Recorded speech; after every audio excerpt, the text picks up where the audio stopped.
Acts chapter 4, verse 13. Great miracle's been done. Lame beggar has been made well. Been there for over 40 years, or he's over 40 years of age. Everybody knows him. All of Jerusalem is stirred with it. The whole temple is aware of the miracle. He grabs onto Peter and John, thinking that the miracle has come obviously through them, and that is the cause of his miracle. They go into Solomon's porch. Great crowd gathers around. Over 5,000 men get converted out of that setting, so there had to be maybe 10,000 people. And Peter, of course, is very upset that the fact that anybody would think that he was responsible for the miracle. So he goes very forcibly in an exhortation to say, hey, I'm just like you are. I put my pants on one leg at a time just like you. Want to smell my feet? Smell just like yours.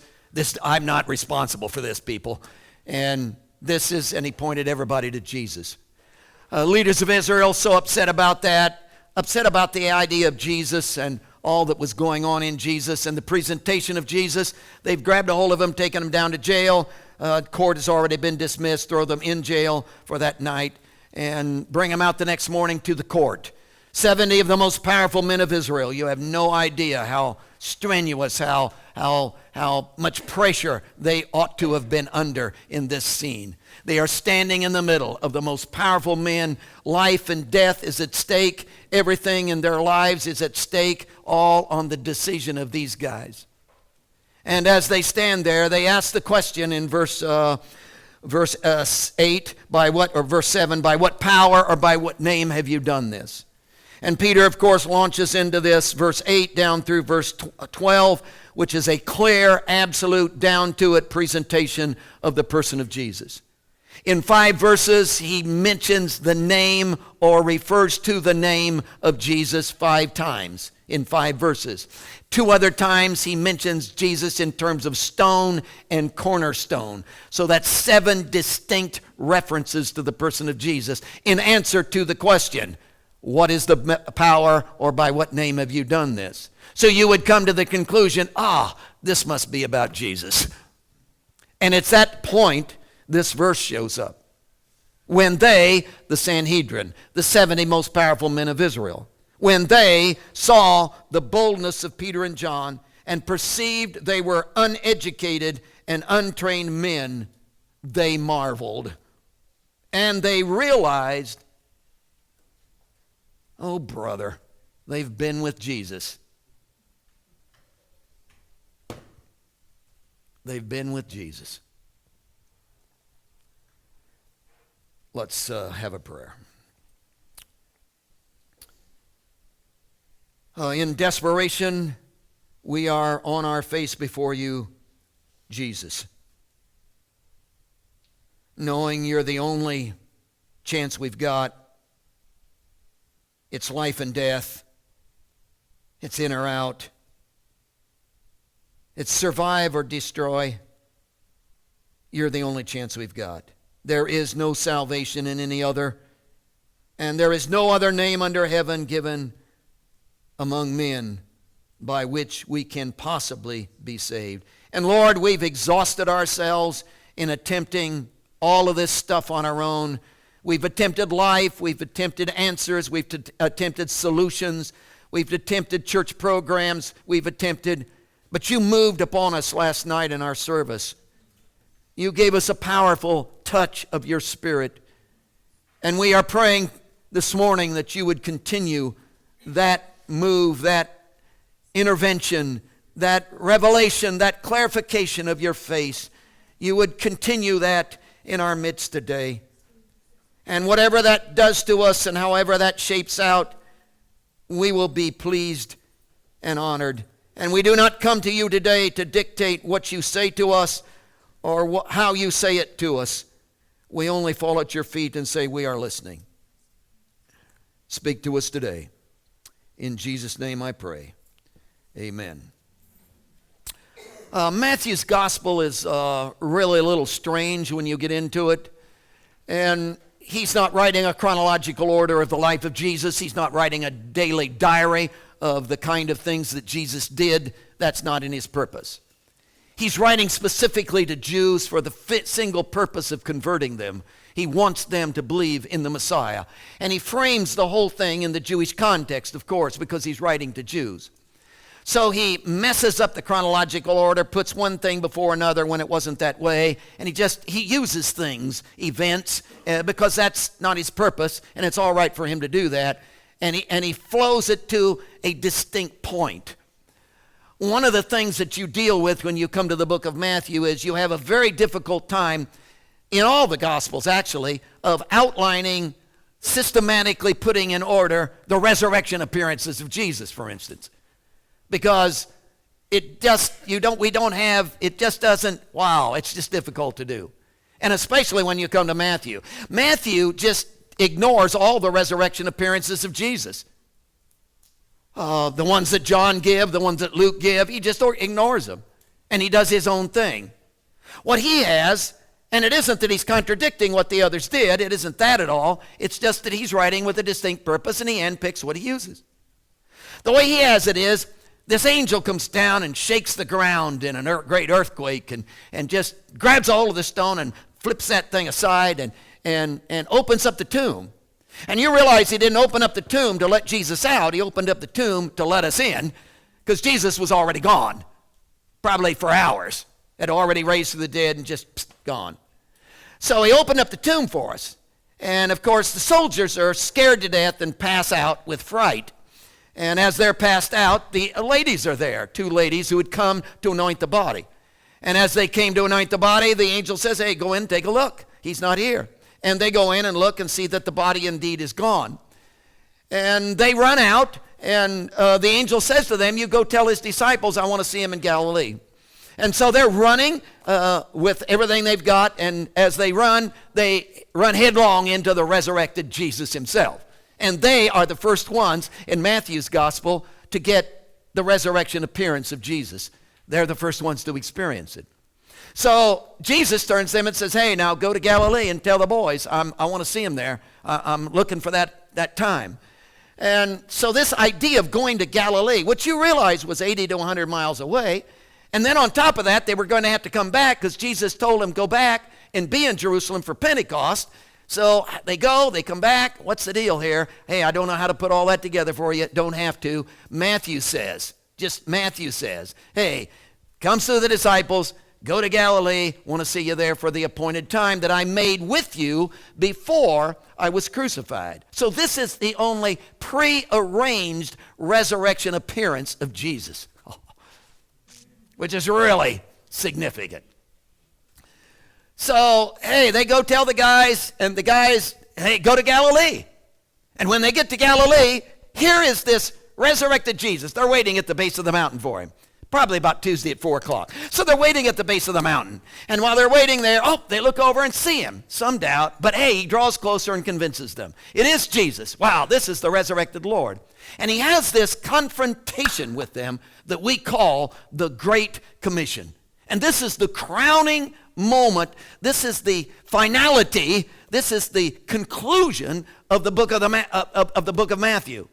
And the Great Commission is all about verses that you know. Jesus says things prior to this statement that we're going to read.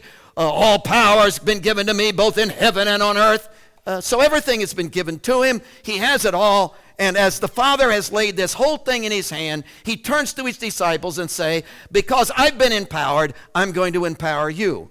Because I've been given, I'm going to give to you. Because I have received, I'm going to let you receive as well. So he leans into their faces and commissions them to win the world. And the Great Commission goes like this in Matthew chapter 28. In Matthew chapter 28, it's just the closing verses of this entire book, which gives you the climax of everything Matthew is trying to say. And as he makes this statement, he says, go, therefore, and make disciples of all the nations. Not just Americans. Wow. Go, therefore, and make disciples of all the nations, baptizing them in the name of the Father, and of the Son, and of the Holy Spirit, teaching them to observe all things I have commanded you, and lo, I'm with you always, even to the end of the age. Amen. The book is over. So this is the climactic statement. Now that's the kind of mission statement. That's the kind of thing you, purpose for existence. That's the kind of thing you put in the foyer, on the wall and say, hey, here's why we exist as a church. I mean, this is the big deal. Go, therefore, and make disciples. Now, in analyzing that, and you've probably done that yourself, you realize that the go is not the main verb. We preachers make it the main verb for you. Why? Because we want you to get with the program. Come on. But it's not the main deal.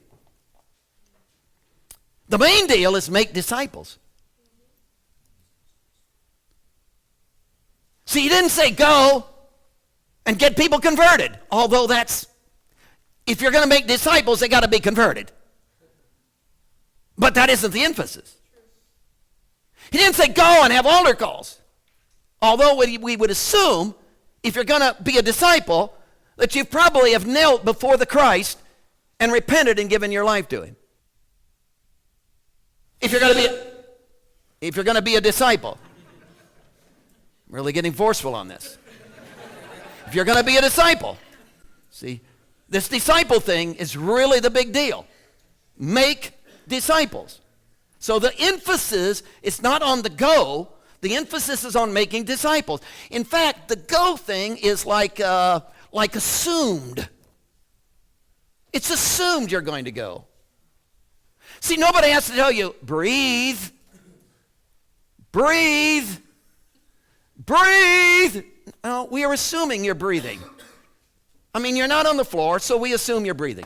So we don't snore while you breathe. Oh, that would be another deal. So breathing, that's this. In other words, going is, well, you're going to do that. Why? Well, that's just natural. That's just who you are. So I don't have to encourage. See, the picture is that the disciples have got their hat on their head, they got their coat on their back, they've seen the resurrected Lord, and whoo, they're out the door. Well, what are they going to do? I don't know. Where are you going to go? I don't know. I'm just going. And Jesus is yelling after them, make disciples! So they'll know what to do when they get out there. And obviously, if you're not going, there is a spiritual problem. Obviously.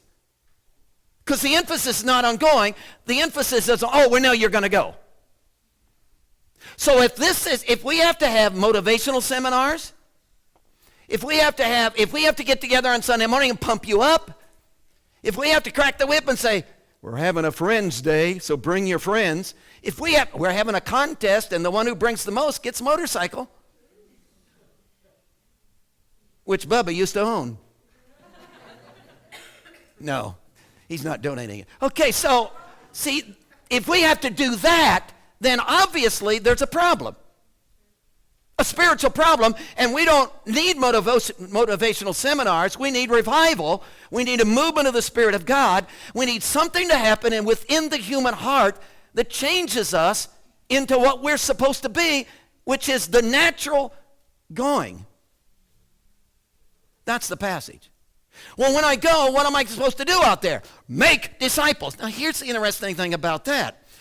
The Greek word for disciple, we have no word for it, so we just made one up, or attached it to, we probably didn't make one up, but we attached it to the disciple idea, because we didn't know what to do with the thing, because there's nothing like it, the idea. And it's used 4 times in the New Testament, just 4 times. And it has the idea of follower, obviously. It has the idea of learner. It has all those concepts in it. It has the idea of believer. It's a combination of follower and believer, that type of thing. And so we label it disciple, which is okay, not knocking that.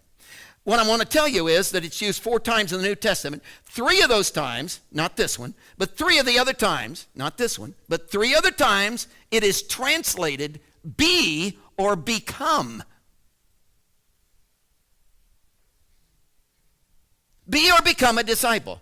That the whole emphasis is on be or become, not make, be and become. But when they came here, they translated it here, make. So I want to suggest to you that if the other 3 times, and you can research this yourself, but the other 3 times, if they are all used for be or become, why couldn't that be true here? Wouldn't it be something if what Jesus is saying, oh, you're going to go. I know you're going to go.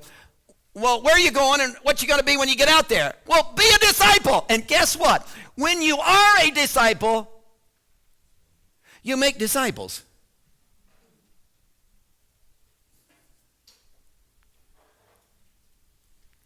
See, if the emphasis is on make a disciple, then I ask questions like, do you have a video series for that?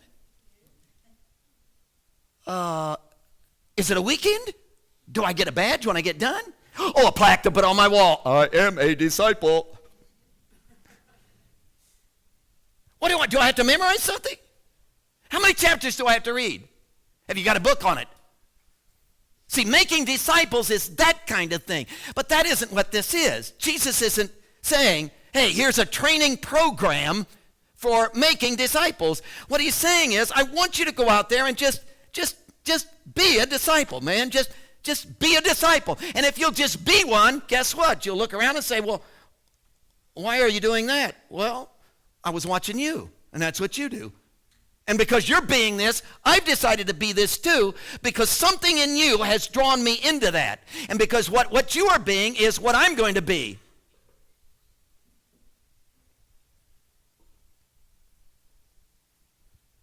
Does that make sense to you? See, we call that spiritual leadership.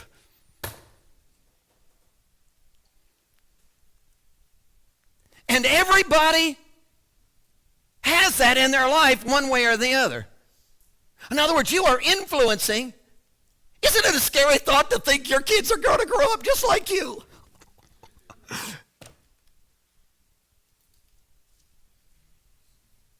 Because whatever you're being, somebody is going to mimic that. That's his concept. So he's saying, well, I want you to go out there, not seminars, come on. Not a video program, come on. What I want you to do is, not a CD, what I want you to do is, I want you to go out there, and I want you to just be everything I've taught. I want you to be that. And in being that, you will pull people into that. And you will make disciples. That's the Great Commission. Now, you know, out of that, that's exactly what happened in the book of Acts. These guys went out, and obviously in our passage that we're dealing with, which is Acts 4:13, they're uneducated and untrained, so they didn't have seminars. They didn't have videos, they didn't have... These boys went out and just were being disciples. And it was just happening through them. And do you realize that 120 of them, filled with the Spirit, going out and being a disciple, literally in 70 years, this is so impressive, literally in 70 years, shook their entire world. And Christianity was labeled, named as the world religion. In 70 years, they went from 120 to the whole world. And do you realize that these boys, without education and with no skills and no training, they hadn't been more than 100 miles away from their own hometown. They became world evangelists.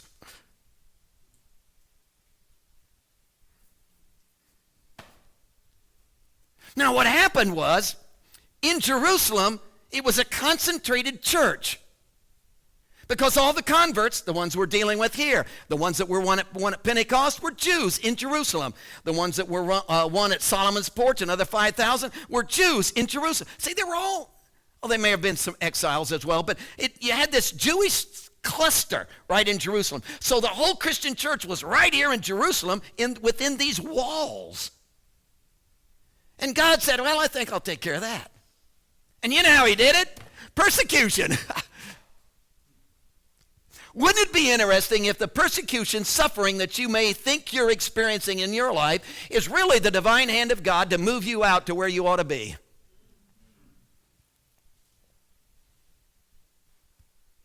Wouldn't that be an interesting thing? So along came this persecution, which this event we're talking about is the very beginning of it. Up to this time, the church has found favor with them. But not here, not here. They're getting riled. They're getting upset. They're putting their foot down. And this is the beginning. And it's just going to be get larger and larger. And what's going to happen is this Jewish church is just going to scatter. Just like rats, they're going to go everywhere, man. And they're going to get out of Jerusalem. And as they go out of this city and scatter all over the countryside, they literally are going to win their entire world. And the book of Acts records it all. Now, immediately, as a preacher, I look at the book of Acts and say, oh, I got to study this book. I find out how they did it, then we'll do it here. And the cry goes out, let's be like the early church. Okay? Do you really want to? Would you really like it to be like the early church? Well, we can't meet here then. We're going to have to meet in homes, and I'll come to your house and eat, because that's what they did. Well, is that the way we ought to do it? Well, is that really God's plan? Isn't it interesting? He didn't give a plan. That's an aggravating thing, isn't it?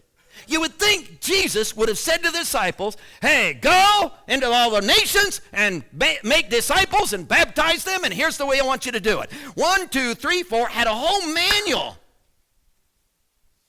What would have really been neat is he could have given an architectural drawing within the manual of all the churches. Therefore, we wouldn't have to hire architects to tell us how to build the buildings. So every church goes out and hires an architect. Think of the money we could have saved, man. If he'd have just given us details on the buildings, what have Sunday school, and then we wouldn't argue anymore. Yes, Sunday morning, have Sunday school at 9 o'clock, worship at 10. And no Saturday night service, bless God. Well, that would have been just, but he didn't do any of that. He just sent them out. So maybe he doesn't care about all of that. Maybe that doesn't matter. Maybe it doesn't matter whether you meet at 9 o'clock or meet 2 o'clock in the afternoon. Maybe that doesn't matter. Maybe it isn't Sunday night. Maybe it's Saturday night. Or maybe it's Friday night. What difference would it? Maybe he doesn't care. Maybe what he's really interested in is you being a disciple. So there's nothing in the passages about methodology and nothing in the passages about techniques. So when I come to the book of Acts to find out what's the methodology, what's the techniques, how do you do this so we can do it in Lebanon, Tennessee, and we can be just exactly like the early church, and in 70 years win our whole county. Well, it isn't there. But you begin to pick up flavors, tones, patterns. They begin to emerge. And it seems like every time there was church growth, certain things, certain elements were in place. And he spells them out. And that's our passage. That's the concept in our passage, at least one of them. For instance, in verse 13, you'll notice it says, and they saw. So there's the seeing.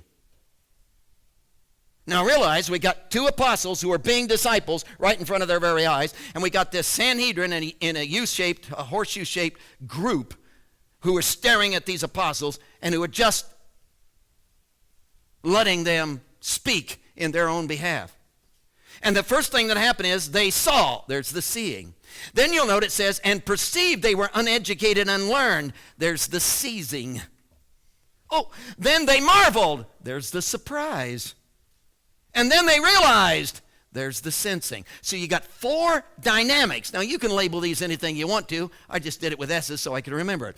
So you can label them any way you want to, but get the concept. See, this flows. Now, the idea here is that if this happened in those guys, maybe this should happen in you. Maybe you should come back next Sunday and say, oh, you know what happened to me in my life, in my world, down at my job? Seeing, seizing, surprising, and sensing. Woo! And this would become a pattern of your life. So instead of me lashing out at you and saying, go witness, instead of me beating you up and saying, hey, you're not winning people to Jesus, instead of saying, hey, why haven't you invited somebody to church? Instead of doing that, could I yell at you this morning and say, make disciples? How am I going to do that? Be one. How am I going to be one? And what will happen if I am one? Seeing, seizing, surprising, sensing. And it could be if those four things aren't happening, maybe you're not one.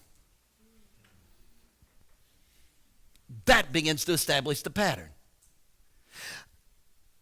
We probably won't get through all these, but look at the first one, seeing. Then they saw. The Greek word there is really interesting. If you go to Vine's word study, you will find he suggests there's 11 different words for seeing in the New Testament. 11.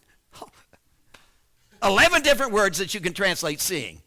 So wow, 11 of them, yeah. Why would you have so many? Because in each one there's a little different emphasis. So they're used in different contexts with different nuances, with different ideas connected to it. So you don't use the same, it's 11 of them, which means you can really detail the idea of seeing. Now, the normal word for seeing is blimpo, which is a physical with the eyeball. I look at you, oh, I'm seeing you. That word is used quite often, but not here. This Greek word is thoraro, and it has the idea of spectator, has the idea of staring at, has the idea of looking at it with this expression on your face that says, I can't believe this. Lots of people look at me like that. So I get this. This I experience in my life a lot. Let me give you an example just to show you I'm not making this up. Peter and John, again, the ladies came to them and told them that Jesus was raised from the dead. And in John's gospel, they decided, hey, we're going to go inspect the empty tomb. We're going to go and see for ourselves. The ladies, they were a little flaky anyway. So he wasn't sure. Well, they'd seen some green men too. So they weren't all sure about this. So Peter and John, hey, we'll settle this. They ran to the tomb. And in John chapter 20, verse 5, you have this verse that says, and John saw, blimpo, the linen cloths lying there. So here comes John running into the tomb. Can you see him? He runs into the tomb, looks over there, and he blimpoed, saw physically with his eyeball those linen clothes laying over there. That's all it says. But then Peter came in. Look what happened to Peter. Peter went into the tomb and saw thoraro, the linen cloths lying there, the handkerchief that had been around his head, not lying with the linen clothes, but folded together. Well, that's a lot more detail. I know. He inspected.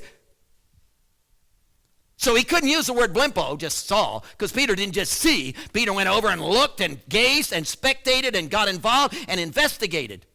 So this is kind of a investigating term, a spectating, looking at, staring at kind of a thing. Now that's the word that's used in our passage. Isn't that significant? See, in our passage, it's in present tense, which means it's now with continual action. So this 70 guys were staring at, and not just seeing physically, but they were investigating, looking at, intrigued by, drawn into Peter and John.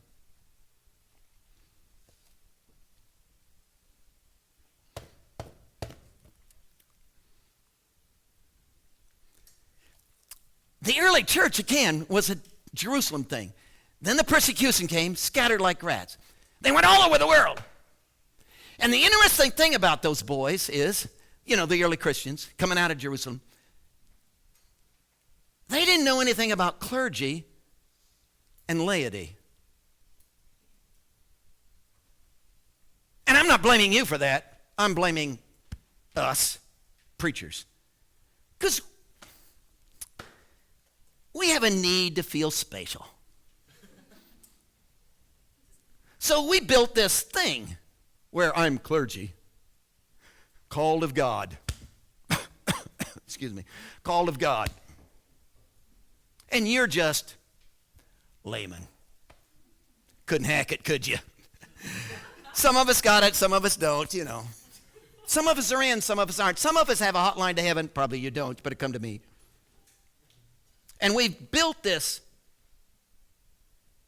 And folks, if I have ever indicated that kind of idea to you, I deeply, deeply apologize. Because I don't believe that. Your prayers are as good as mine, man. I don't have anything you can't have. In fact, some of you probably got more of whatever than I do. I know some of you are smarter than I am. Most of you aren't better looking, but some of you are smarter than I am. So it isn't. The New Testament is, and the New Testament idea is, every single individual is distinctly, directly called of God. And every single Christian is distinctly, directly called of God to be a full-time, down to it, all out, no reservation minister. And their whole life is to be engaged in that making disciples, which means being one and winning your world. And that's not something that you put on somebody else and say, hey, I'll put in $10 in the offering plate, you do that for me. That can't not, no, there's nothing proxy about this one. This is, hey, when you become Christian, you literally have a call of God upon your life, and you are a full-time, down to it, call of God preacher, minister of the gospel. And what happened is these boys coming out of Jerusalem hit the streets of their town. So they'd come into this town, and when they got in there, they'd say, "Oh man, what are we going to do?" Well, hey, I'm used to running a grocery store. I think I'll buy that building over there and start a grocery store. Oh, good. Well, why are you starting that grocery store? Oh, it's going to be the platform for ministry. Think of the people that are going to come through that door. Whoa! I'm going to zap them with Jesus day after day after day after day. The whole town's going to come. I'll have sales just to get people to come so I can zap them really good. And man, you come to him and say, "What do you do for a living?" Oh, he'd said, "I'm a full-time preacher. I'm a full-time minister of God." I thought you ran a grocery store. Well, yeah, I do that on the side. That's the platform by which I do my ministry. Now, do you realize if every Christian was like that, every Christian saw their job, saw their vocation, saw their career as a platform for ministry, and they got up in the morning and said, "Oh, how am I going to get them today?" And saw their job as that platform. Whoa, you'd win the world. That's what they did. That's what they did. Let me really get on your case. Not that I've never done that before, but why do you work? Oh, preacher, why do I work? That's the stupidest question I've ever had. Anybody ask me, why do I work? There's only one reason why I get up in the morning, drag myself down to that stinking job, hate that job, and hate my boss. Why do you go down there? Only one reason why I go down there, brother, it's money.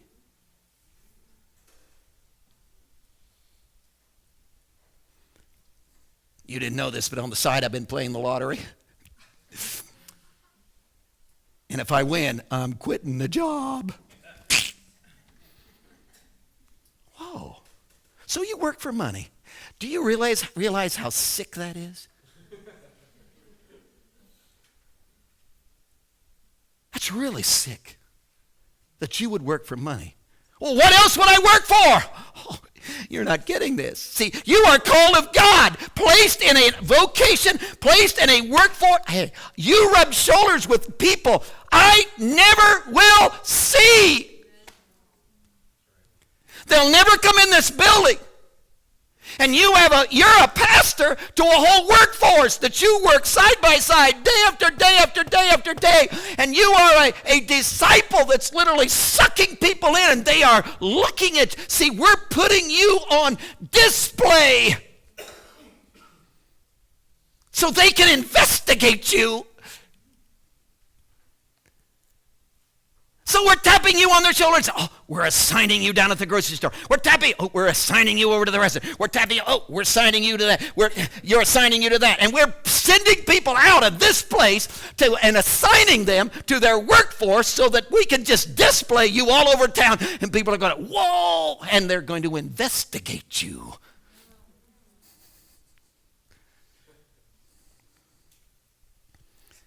That's this. That's this right here. So why do I work? Ministry, not money. But God is so good, he gives me money too. Isn't that great? Isn't that great? But the motivation is ministry. Well, why do you go to recreation? Well, to have fun. No, ministry. If you have fun, that's immaterial. But you go for ministry. Why do you go to the restaurant? Well, I go to eat, man. I'm hungry. Well, no. You go to ministry. Hey, maybe you're hungry and maybe you need to eat. But it isn't, hey, grab a sandwich and go someplace else. Well, see, it's the motivate. Are you getting this? The motivation is the driving force of you're a full-time, down-to-it call of God. And we're presenting you to the community as on display. So they can...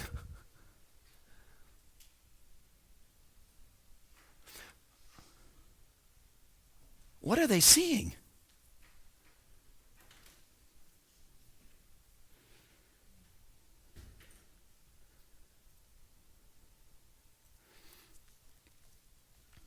Well, I can tell you what they saw here.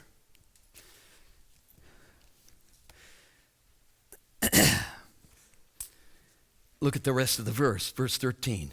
And when they saw the seeing, the boldness of Peter and John, and perceived that they were uneducated and untrained men. Perceived. The word perceived is really interesting as well. It's the seizing. So they saw, they were seeing, and they were seizing. The idea of the Greek word for perceived is kata lambano or lambano. The word lambano is to take, to grab, to seize. And kata is a beefed up version of it.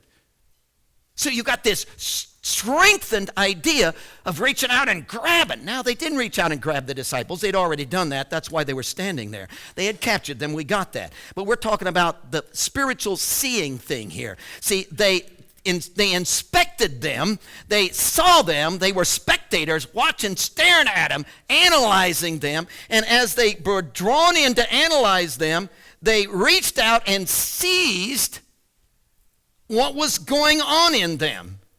This is really a strong word as well. Let me give you, Paul used this quite a few times.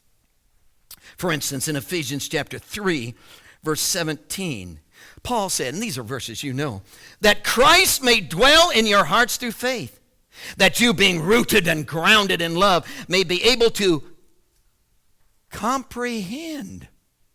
That's the word. Comprehend with all the saints what is the width, length, and depth, and height, and to know the love of Christ. So he says, what I want you to do is I want you to reach out and seize, comprehend, totally engage yourself in the love of Christ. That's the word. So this is not data. This is not, well, 2 + 2 = 4. I got that. This is not, yeah, Peter does have a wart on his nose. See, this is not that. This is engaging. This is seizing. This is comprehending. Paul did it again in Philippians 2:12. He said, Paul said, not that I have already obtained or have already perfected, but I press on that I may lay hold of. That's the word. Lay hold of. Kata lambano. That for which Jesus Christ has already laid hold of. Kata lambono me. Isn't that interesting? So bring that into our passage now and only give you those verses to back up and prove to you that I'm not making this up. It says, when they saw, spectated, viewed, not just glanced, not just, but they did a kind of an investigation thing of these guys. and perceived, comprehended, laid hold of, got in the middle of it, got in the middle of what they were doing, whoever these disciples are, and whatever is coming out of them, engulfed these 70 and literally drew them in until these 70 comprehended something is going on in their lives. And as they comprehended that, they ended up saying, it's not education. It's not that they're smart. Actually, they're untrained. Did you see the dirt under their fingernails? Their pants aren't even creased. And they couldn't figure out what these... Because something was happening so powerfully in their lives that these boys who got all the education and all the PhDs and know all the, wow, they're the sharp, got it together guys, the business people, man, they're looking at these fishermen saying, whoa, we're staring at them, we're investigating. And the minute we begin to investigate, something reached out and grabbed a hold of us and just pulled us in. And it isn't their education, and it isn't their talent, and it isn't their good looks, and it isn't their etiquette, and it isn't their, so they have such good manners. It isn't, no, they're sloppy. They're any place on the street that I'd meet them, I'd be repulsed by them. Why are we being drawn in? What is going on in their lives that is just impacting us?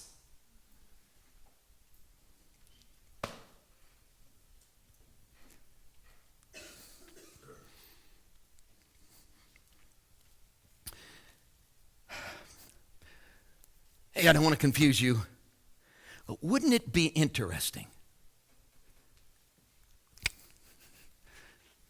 if the evangelical church got this backwards? And wouldn't it be interesting if we had the idea that what we really need is professional, talented, educated,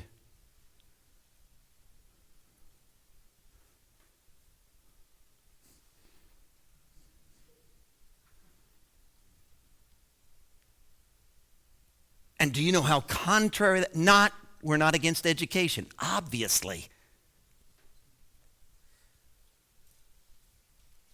But they never talk about that.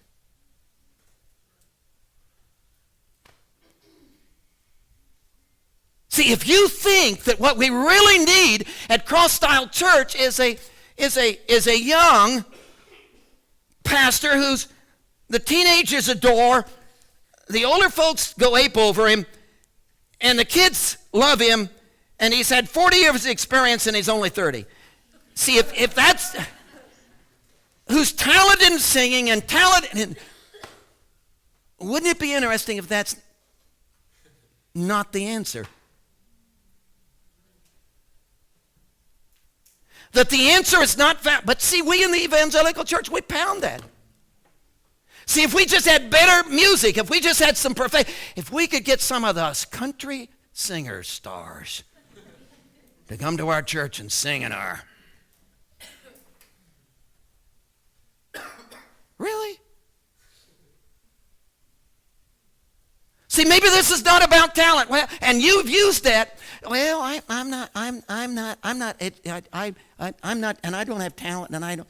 See, I've been proposing this to the guys in jail. Wouldn't it be something if revival came, if revival was going to come to Lebanon and sweep through this place and literally change our whole entire county? Wouldn't it be something if it happened right out of the guys at the jail, who literally got such an encounter with Christ and became disciples that we all stared at him and said, whoa, what on earth? Man, they aren't, whoa, they uneducated and untrained, and wow, I know him, he was an alcoholic, that guy there, the filth of his mouth was, whoa, but God, whoa, something's happened in that old boy. See, and they begin to investigate and were drawn in.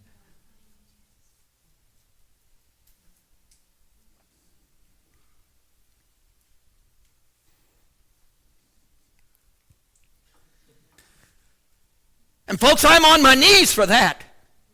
Because if God could do that, and we could display about a half a dozen guys across this community that would just rock the socks off of our town, because God has moved and transformed lives. See, I've been raised in the church. Always gone to church, and I've always been a good boy. My mommy loved me. And I'm a product of that. So my grandpa told me, when I told him when I was a kid I was going to be a preacher, he said, "You can't do that." I said, "Why not?" He said, "You've never been bad." Because if you aren't bad, what would you preach about?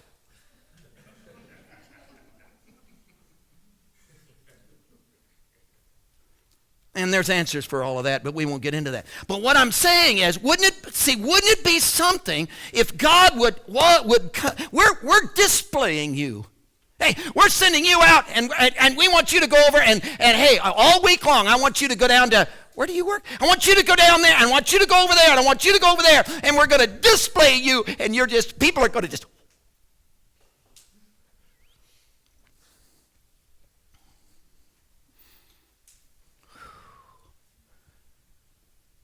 and you're just, whatever is going on in you, which is way beyond talent and way beyond, it's just going to reach out and suck them in.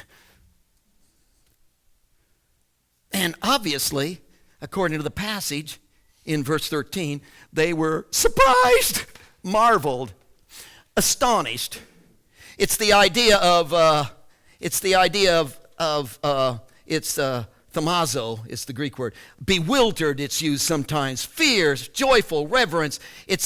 Luke, the interesting thing about it in Luke, who wrote this, in his gospel and in the book of Acts, always used this as a sense of astonishment over divine movement. So every time you see Luke using this word thamazo, it's the idea that God is moved, and because of his movement, something is. How many people have you just, I'm not going to ask you, how many people have I just surprised with the movement of God in my life?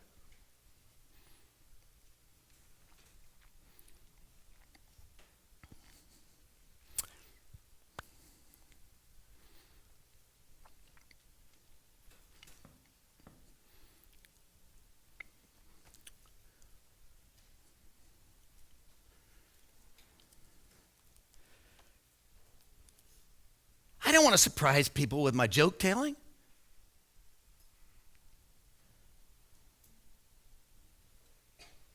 I don't want to surprise people with my skill of speech.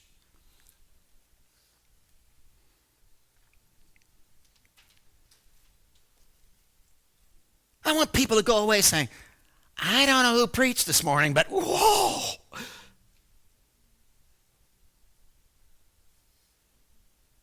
And he's not all that good, but wow. Something, as drew me in, and I spectated and saw. I shouldn't have done that.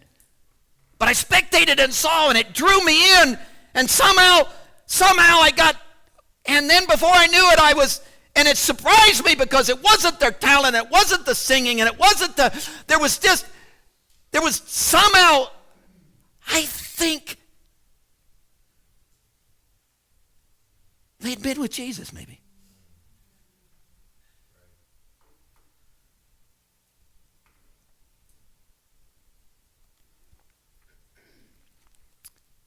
"70 years. They won a whole world."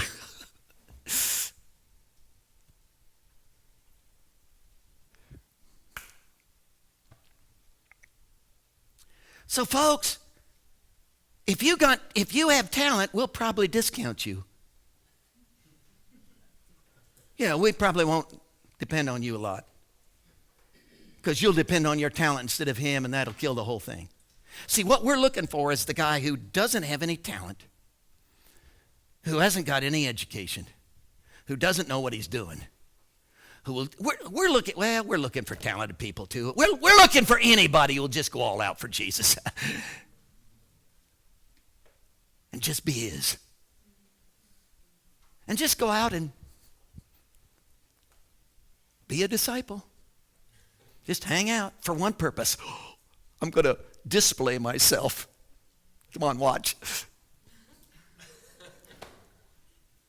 And something's going to come out of me and reach out and grab a hold of you and suck you in.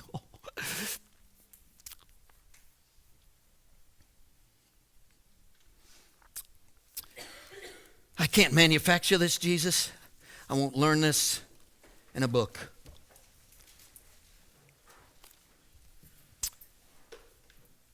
The only shot I got at this is for you to come. For you to come. And Lord, we are open to the sweeping move of the Spirit of God within our hearts and our lives.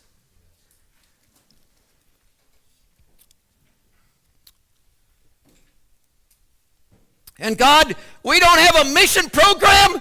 We don't have a mission ministry to, well, we want to feed the homeless and people who don't have food. We're not into that, God. That's not our deal. Our deal is, how are we going to become spectators that the homeless might see you? How are they going to be spectators? How are we going to display ourselves so the homeless can see you?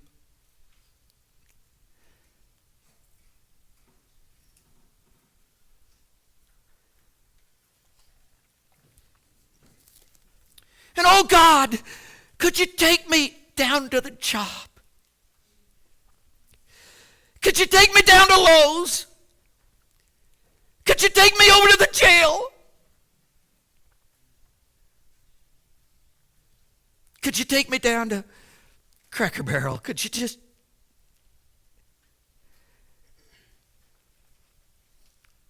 And could you just...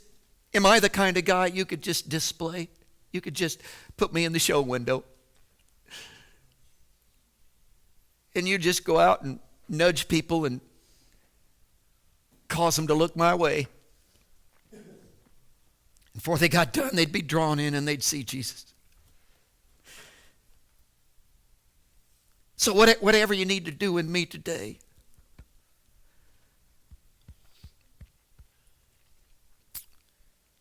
whatever blockades that, God, I've been so wrapped up in all this other stuff.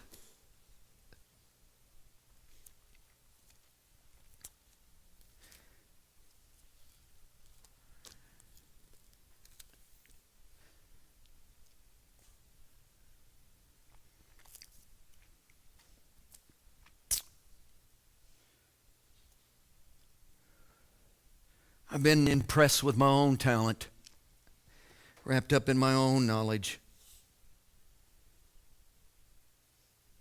filled with my own experience. Could I be filled with you and you alone? Display me, Lord. Display me. Moments of seeking.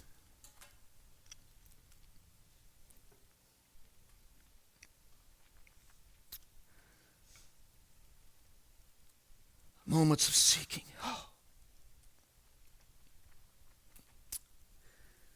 Open yourself to invasion on a new level.